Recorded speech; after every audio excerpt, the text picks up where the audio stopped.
Jesus now. పరిశుద్ధులు ప్రియులైన దేవుని పిల్లలందరికీ యేసుక్రీస్తు నామములో శుభవందనాలు తెలియజేసుకుంటా ఉన్నాను. సాధారణంగా మనకి ఏదైనా కష్టం వచ్చినా లేదా ఏదైనా వేదన కలిగినా శోధన నష్టము మన ప్రియులైన వారిని కోల్పోయినా మనకి ఓదార్పు మాటలు చెప్పడానికి మనల్ని ఆదరించడానికి చాలామంది మన దగ్గరికి వస్తూ ఉంటారు. అయితే వాళ్ళల్లో మన ఫ్రెండ్స్ అనేవాళ్ళు 1 గంట 2 గంటలు మాత్రమే ఉంటారు. మనకి బాగా ఇష్టమైన వాళ్ళ దగ్గర వాళ్ళు ఇంకొన్ని రోజులు ఉంటారు. తోబుట్టువులు తల్లిదండ్రులు ఇంకా ఎక్కువ రోజులు ఉంటారు. కానీ వాళ్ళు ఏ మాటలు చెప్పినా వాళ్ళు ఎంతకాలం ఉన్నా అది మనల్ని పూర్తిగా బలపరచదు. ఎందుకంటే మనుషులు చెప్పే మాటల కంటే దేవుడు మనకి కలిగించే ఆదరణ ఎంతో ముఖ్యం. అందుకనే దావీదు మహారాజు గారు 54వ కీర్తన 4వ వచనంలో ఆయన ఏమంటారంటే, ప్రభువే నాకు సహాయకుడు, ఆయనే నా ప్రాణమునకు ఆదరణ కలిగించేవాడు అని అంటారు. అంటే నా ప్రాణానికి ఆదరణ కలిగించేవాడు ఆయనే అంటారు. అదే మహారాజ్ గారు 94వ కీర్తనలో 19వ వచనంలో ఆయన ఏమంటారంటే, నా అంతరంగమందు విచారములు హెచ్చగా నీ గొప్ప ఆదరణ నా ప్రాణమునకు నెమ్మది కలుగజేస్తుంది అని. అక్కడ ఏంటంటే విచారాలు ఉన్నప్పుడే కాదు, విచారములు హెచ్చగా అంటారు. అక్కడ విచారములు ఎక్కువైపోయినాయి. అప్పుడు మామూలు ఆదరణ కాదు, నీ గొప్ప ఆదరణ. అక్కడ హెచ్చైన విచారాలకి గొప్ప ఆదరణ నా ప్రాణానికి నెమ్మది కలుగజేస్తుందని ఎంతో అద్భుతంగా చెప్తా ఉంటారు. దేవుడు కలిగించే ఆదరణ చాలా గొప్పది.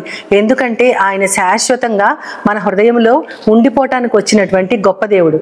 అదే మాట యేసుక్రీస్తు వారు యోహాను సువార్తలో 14వ అధ్యాయంలో ఆయన 16వ వచనంలో చెప్తూ ఏమంటారంటే, నేను మీ గురించి తండ్రిని వేడుకుంటాను, ఆయన వేరొక ఆదరణకర్తను ఎల్లప్పుడూ మీ దగ్గరే ఉండిపోయేలాగా సత్యస్వరూపి అయిన ఆదరణకర్తను మీ కొరకు అనుగ్రహిస్తాడు అని.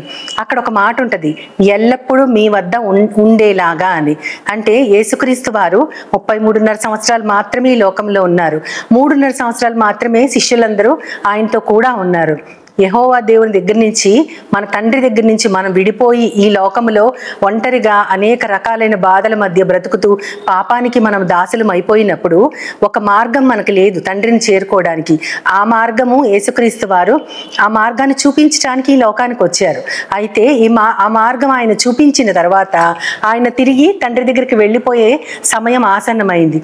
ఇప్పుడు శిష్యులకి ఎవరు ఉపదేశం చేస్తారు అంటే, మీకోసం నేను వేడుకుంటాను అని మళ్ళీ అక్కడే అదే 14వ అధ్యాయంలో 26వ వచనంలో ఇంకోటి అంటారు ఆయన, నా నామమున మీకు పంపబోవు సత్యస్వరూపి అయిన ఆత్మ, పరిశుద్ధాత్మ అంటారు. అంటే ఇప్పుడు రాబోయే యేసుక్రీస్తు వారి తర్వాత రాబోయే పరిశుద్ధాత్మ ఎవరి నామములో వస్తున్నారంటే యేసుక్రీస్తు వారి నామములోనే వస్తున్నారు. చాలా మంది యేసుక్రీస్తుని నమ్మిన వారు పరిశుద్ధాత్మని అసలు కన్సిడరే చేయరు. పరిశుద్ధాత్మ దేవుడు కాదు అని అంటారు. కొంతమంది యెహోవా దేవుని మాత్రమే నమ్మేవారు ఉంటారు. కొంతమంది యేసుక్రీస్తు అసలు దేవుడే కాదంటారు. కానీ తండ్రి దగ్గర నుంచి వచ్చినటువంటి యేసుక్రీస్తు వారు ఇప్పుడు ఆయన వెళ్ళిపోయేటప్పుడు ఆదరణకర్తని మీకు దేవుడు నా నామములో పంపిస్తారని ఆయన చేసే పని కూడా అక్కడ చెప్తారు. ఈ ఆదరణకర్త ఏం చేస్తారంటే మీకు సమస్తాన్ని బోధిస్తారు, నేను చెప్పిన సంగతులన్నీ మీకు జ్ఞాపకం చేస్తారంటారు. ఎంత అద్భుతంగా ఉంటుందో కదా. యేసుక్రీస్తు వారు ఇక్కడి నుంచి వెళ్ళిపోయినా సరే ఆ మార్గంలో ఎలా నడవాలో మార్గాన్ని అయితే ఆయన చూపించారు. కానీ ఆ మార్గంలో ఎలా నడవాలో మనకి తెలియకపోతే ఒడిదుడుకులు పడుతూ ఉంటే మన కన్నులు ప్రభువు మీదే పెట్టుకుని మన చెవులు ఆయన మాటల వైపే పెట్టుకుని మనము మాత్రం కుడికి గాని ఎడమకి గాని తొలగకుండా దేవుని మార్గంలోనే నడవటానికి నిత్యము ప్రతిరోజు ప్రతి సంఘటనలో ప్రతి సమస్యలో మనకు తోడుగా ఒక కంఫర్టర్ ఉండాలి, ఒక గైడ్ ఉండాలి, ఒక టీచర్ ఉండాలి. ఆయనే పరిశుద్ధాత్మ దేవుడు. ఆయనకి యేసుక్రీస్తు వారు ఆదరణకర్త అని కూడా పేరు పెట్టారు. అదే ఆదరణకర్త గురించి అపోస్తల కార్యముల గ్రంథంలో 9వ అధ్యాయం 31వ వచనంలో పౌలు గారు ఏం చెప్తారంటే, యూదయ సమరయ గలిలయ దేశాలంతట్లో సంఘము చాలా క్షేమాభివృద్ధి చెందుతా ఉంది. కానీ వాళ్ళు దేని వల్ల విస్తరిస్తున్నారు, అభివృద్ధి చెందుతున్నారు అంటే దేవుని యందలి భయము పరిశుద్ధాత్మ యొక్క ఆదరణ వలన వారు నడుచుచున్నారు కాబట్టి వారు అభివృద్ధి చెందుతున్నారని చెప్తున్నారు. అంటే ప్రభు యందు భయం మనకు ఉండాలి. అంతేకాని ఆ భయభక్తులతో మనం నడుచుకోవటం మాత్రమే కాదు, కానీ పరిశుద్ధాత్మ దేవుడు కలిగించే ఆదరణ వల్ల మనం ఇంకా విస్తరిస్తామని కూడా ఆయన అక్కడ చెప్తా ఉన్నారు. దీనికి ఒక మంచి ఎగ్జాంపుల్ మనకి అపోస్తల కార్యముల్లోనే 4వ అధ్యాయము 36వ వచనంలో మనకు ఒకరిని చూపిస్తారు, బర్నబా అని. ఈ బర్నబా గారు సౌలు అనే ఒక వ్యక్తి సంఘం మీద యేసుక్రీస్తుని నమ్మినటువంటి ఆ మొదటి శతాబ్దంలో సంఘం మీద అతను దాడులు చేస్తా ఉన్నప్పుడు ఆ సౌలు తర్వాత యేసుక్రీస్తు వారి మాటలతో ఆయన మారినప్పుడు ఆయన పౌలు అని ఆయన పేరు వస్తుంది. తర్వాత సంఘం ఎవరు ఆయన చేర్చుకోరు. ఎందుకంటే ఒకానొకప్పుడు ఈ సంఘాన్ని హింసించిన ఇతను ఇప్పుడు మన సంఘంలో చేరతానంటే ఎవరు కూడా ఆయన నమ్మరు. అప్పుడు ఈ బర్నబా ఏం చేస్తారంటే ఈ సౌలు పౌలుగా మారాడు, ఈయన గురించి ఇది అని ఆయన సాక్ష్యం చెప్పి అక్కడ చేరుస్తారు. అంతేకాదు కానీ ఆ పౌలు గారు కూడా మొట్టమొదటి ప్రయాణంలో జాన్ మార్క్ అని ఒక అతను పౌలు గారితో పాటే ప్రయాణిస్తూ ఉంటారు.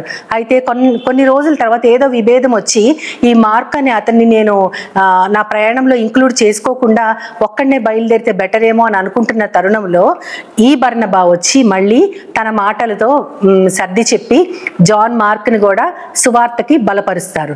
ఆ తర్వాత అదే జాన్ మార్క్ అనే అతను మార్కు సువార్తని రాశారు. ఇదంతా ఎందుకు చెప్తా ఉన్నానంటే బర్నబా అనే పేరుకి అర్థం ఆదరణ కుమారుడు లేదా ఆదరణ పుత్రుడు. కాబట్టి సంఘములో ఆదరణ కలిగించడానికి సౌలు పౌలుగా మారాడని ఆయనే చెప్పారు. ఆ తర్వాత జాన్ మార్క్ అనే అతని సువార్తలో బలపరిచి ఆదరించింది కూడా అతనే. ఇటువంటి గొప్ప ఆదరణలు మనందరికీ ఈ లోకములో కలగాలంటే ఖచ్చితంగా మనలో ఎప్పుడు కూడా ఆదరణకర్త అయిన పరిశుద్ధాత్మ దేవుడు మన వెంటే ఉండాలి. ఆయన మన వెంట ఉండి జీవితకాలం మనం నడిపించడానికి దేవునిని ప్రార్థిస్తూ ఆయన సహాయం కోరుకుందాం. ప్రేమ నమ్మకం గల నా ప్రియ పరలోకపు తండ్రి, నాయన ఆదరణకి కర్త అయిన పరిశుద్ధాత్మ దేవుణ్ణి మీరు మాలో పెట్టారు ప్రభువా. మనుషులు కలిగించే ఆదరణ కొన్ని గంటలు కొన్ని రోజులు మాత్రమే ఉంటుంది, కానీ నీ వాక్యం మాత్రమే మమ్మల్ని ఆదరించగలదు ప్రభువా. అందుకనే ప్రభా మీరు ఈ లోకంలో లేకపోయినా మీ బదులు ప్రభా నీ నామములో పరిశుద్ధాత్మ దేవుణ్ణి మాకు ఇచ్చారు. మాకు ఆదరణ కలిగించడం కోసం ఎల్లప్పుడూ మాతోనే ఉంటాడని చెప్పారు. ఎంత గొప్ప వరాన్ని మాకు అనుగ్రహించావు తండ్రి. ఇటువంటి గొప్ప వరం పొందటానికి మేము మాకేమాత్రం అర్హత లేదు, కానీ ప్రభా నువ్వే మా మీద జాలి దయా కనికరముతో నిన్ను చేరుకోవాలి. కాబట్టి మాకు తెలియని మార్గాన్ని మాకు సూచిస్తూ అనేక సంగతులను మాకు బోధించడానికి పరిశుద్ధాత్మ దేవుణ్ణి ఆదరణగా కర్తగా పెట్టినందుకు ప్రతి విధమైన ఘనతను మహిమను ప్రభావాన్ని నీకే ఆపాదిస్తూ ఆ ఆదరణతో మేము చక్కగా ఈ లోకంలో నడుస్తూ నేను చేరుకోవడానికి నన్ను మమ్మల్ని అందరినీ నీ చేతులకు అప్పగించుకుంటూ యేసు నామములో కోరి ప్రార్థిస్తున్నాను పరమ తండ్రి. ఆమేన్ ఆమేన్ ఆమేన్. వందనాలు. As Jesus now, He's always near.